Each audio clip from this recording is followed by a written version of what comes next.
Magandang araw mga kaboxing, Jonriel Casimero, ang dating WBO Bantamweight Champion, ay humihiling ngayon ng tulong mula kay Manny Pacquiao upang maisakatuparan ang kanyang laban kay Naoya, The Monster Inoue, ang kasalukuyang undisputed junior featherweight champion. Ngunit kung sakaling pagbibigyan siya ni Pacquiao, may puwang pa ba sa napaka-busy na schedule ni Inoue para sa labanang ito?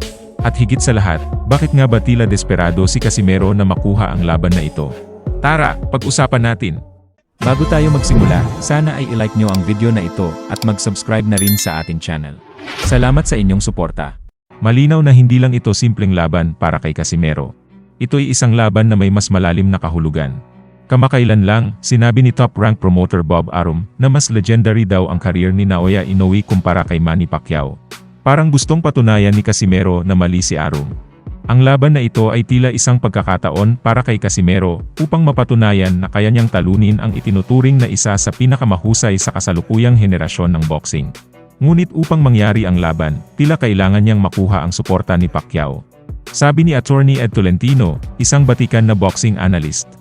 Bukod daw sa laban kay Inoue, isa pang dahilan kung bakit humihingi ng suporta si Casimero kay Pacquiao ay dahil sa pagbagsak ng kanyang karera matapos siyang umalis sa Manny Pacquiao Promotions at kay Sin Gibbons.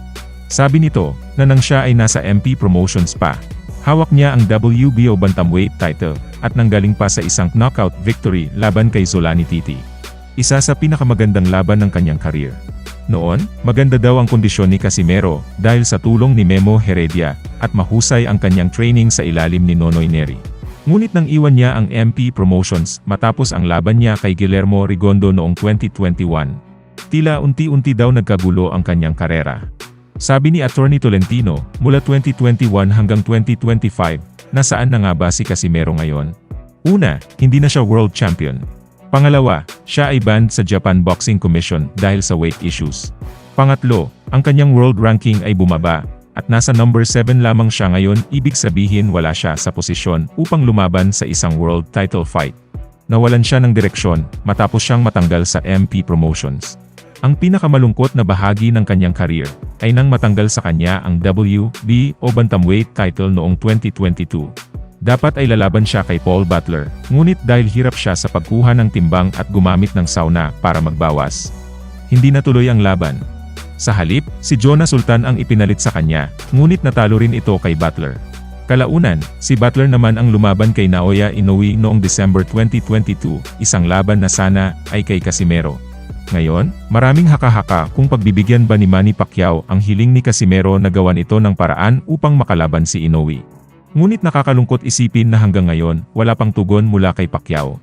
Dagdag pa rito, may mga lumalabas na balita sa social media na plano ni Casimero na magtayo ng sarili niyang promotions. Isang matapang na hakbang ito, ang tanong kaya ba nilang magpatakbo ng isang boxing promotion? Totoo nga ba ang sabi ni Attorney Ed Tolentino na hirap ang sitwasyon ni Casimero ngayon?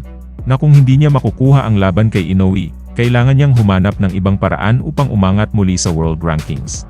Ang boxing world ay mabilis magbago, at kung hindi siya magpaplano ng maayos, baka abutan na ng pagretiro sa boxing.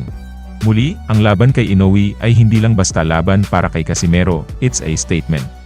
Isa itong pagkakataon upang patunayan ang kanyang halaga sa mundo ng boxing, at patunayan na mali si Bob Arum sa pagsasabing mas legendary si Inoue kaysa kay Pacquiao.